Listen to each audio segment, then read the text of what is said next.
Hello नमस्ते. तर कसे आहात तुम्ही? तर मी बनवलं होतं बटर पनीर. ते म्हटलं तुम्हाला दाखवूया कसं बनवते ते. तर तुम्ही हा व्हिडिओ पूर्ण पूर्ण बघा आणि आवडला तर माझ्या व्हिडिओला लाईक करा, चॅनलला सबस्क्राईब करायला विसरू नका. चला तर मग सुरुवात करूया. तर मी हे पाव किलो पनीर घेतलेलं. हे पॅकेट पनीर नाही आहे, डेअरीचं पनीर आहे. तुम्ही कुठलं पण घेऊ शकता, पॅकेटचं किंवा डेअरीचं. आणि ते आता मी बारीक बारीक असं कापून घेते. हे सर्व मी कापून घेतले बघा. आता थोडे मसाले लावते. तर मी लाल तिखट, थोडी हळद, गरम मसाला आणि जिरे पावडर हे लावून मिक्स करून घेतले. हे बघा मिक्स केलं. आता मी गॅसवर कढाई ठेवली. कढाईमध्ये मी आता 1 चम्मच तेल घालते. थोडंसं फ्राय करून घेऊया ते पनीर. त्यासाठी 1 चम्मच तेल घातलं आणि थोडा बटर घातला. कारण नुसतंच बटर घातला तर तो जळतो, म्हणून थोडं पहिलं तेल घालावं, नंतर बटर घालून घ्यावं. हे बघा आपलं गरम झालं आहे बटर. त्यामध्ये आता मी पनीर घातलं आणि पनीर 2-3 मिनिट आपलं भाजून घेऊया त्याला.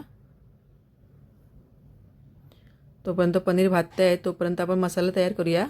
तर त्याच्यासाठी मी 4 कांदे घेतले, 2 टमाटर घेतले आणि सुकं खोबरं घेतलं आहे आणि आलं लसूण थोडी घेतली आणि हे बेडगी मिरची घेतली आहे. ही तिखट नसते, फक्त कलरसाठी घेतली. तर ते आपण कापून घेऊया. असे मोठमोठेच कापते आहे, कारण ते भाजणार आहेत ना, म्हणून ते मोठमोठेच कापून घेते.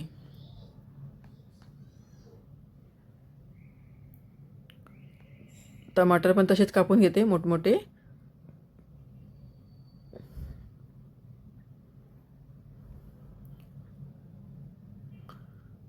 अशा प्रकारे सर्व कापून घेते मी कांदा टमाटर.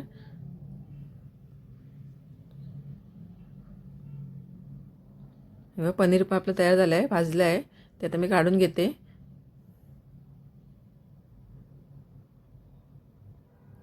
आणि ह्याच कढाई मी भाजून घेते. तुम्ही कढाई दुसरी पण घेऊ शकता. मी तीच वापरली आहे.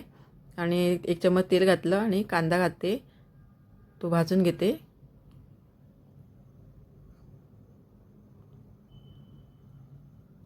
जरा मऊसर जाईपर्यंत भाजून घेऊया.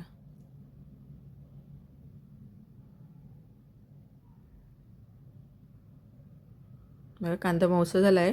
त्यामध्ये आलं लसूण टाकते आणि सुकं खोबरं ते पण घालून घेते आणि हे पण आपण भाजून घेऊया.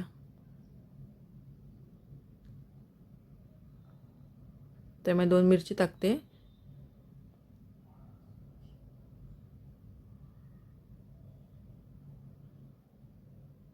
हे मी काजू घेतले आहेत, 5-6 काजू घेतले आहेत. हे तुमच्याकडे असेल तर टाकू शकतात, नाहीतर ते नाही टाकलं तरी तसं काही नाही. आणि ते पण मी भाजून घेते.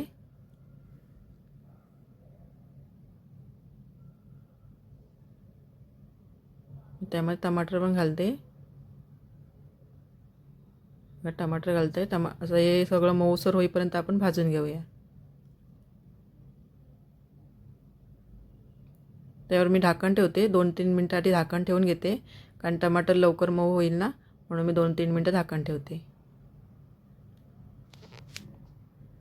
हे बघा आपली 2-3 मिनिटं झाली आहेत. आता हे सर्व भाजून आलं आहे. टमाटर पण मऊ झालं आहे.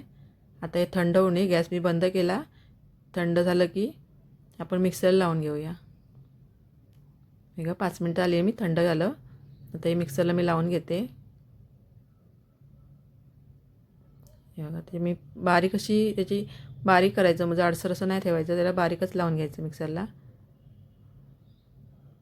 आता मी फोडणीला घालते. त्याच्यासाठी मी 1 चम्मच तेल घालते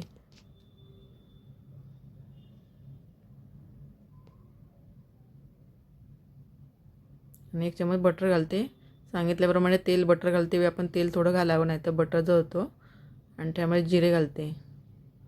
जिरे भाजलं की त्यामध्ये आपण वाटण केलेला हा मसाला घालूया.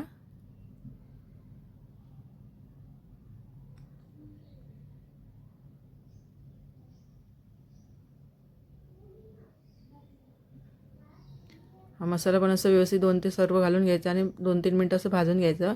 गॅस मी बारीकच ठेवायचा. गॅस बारीकच ठेवला आहे आणि असं 2-3 मिनटं परतून घेऊया. त्यामध्ये आता मी मसाले घालते. तर मी हा मालवणी मसाला घातला 1 चम्मच. थोडीशी हळद टाकते. आणि गरम मसाला आणि जिरे पावडर हे सर्व घालून मी भाजून घेते. तेलामध्ये असं मसाल्यामध्ये 2-3 मिनटं परतून घ्यायचं.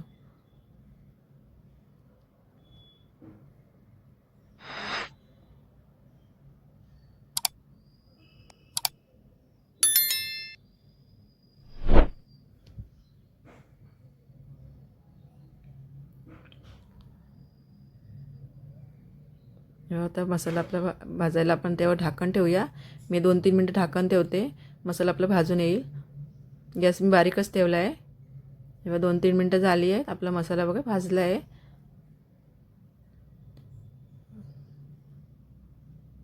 त्यामध्ये आता मी पनीर घालते. त्यामध्ये पनीर घालून घेते. सर्व पनीर घातले आणि ते हलक्या हाताने ढवळून घ्यायचं त्याला. थोडीशी कोथिंबीर टाकते आता, नंतर थोडी टाकते, आता थोडी टाकते. आणि इथे तुम्ही मीठ घालून घ्या, कारण मी मीठ घालायला इथे विसरली. मी लास्टमध्ये घातलं आहे, तर आता इथे तुम्ही मीठ घाला. आणि तुम्हाला किती जाड किती पातळ पाहिजे त्याप्रमाणे तुम्ही पाणी घालून घ्या. मी थोडंसं अर्धा ग्लास पाणी घालते. थोडंसं मी जाडच ठेवली आहे. काय बटर पनीर हे जाडच थोडं असतं, त्याच्याबरोबर चपाती किंवा नानबरोबर रोटीबरोबर खायला चांगलं लागतं असं.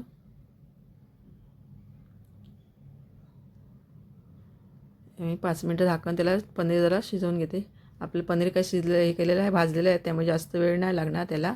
2-3 मिनटं ठेवायचं असं झाकण. हे बघा तयार झालं आहे. आता मी झाकण काढलं आहे, तयार झालं आपलं. आता भरपूर सारी मी कोथिंबीर घातली. गॅस बारीकच ठेवा, नाही तर ते असं मोठं ठेवलं त्याच्या असं अंगावर ते उडून येते त्याचा मसाला. आणि आता मी मीठ घातलं आहे, पहिलं घातलं नव्हतं, विसरलेली ती.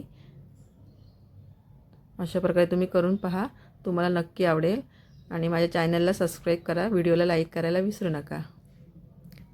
थँक्यू.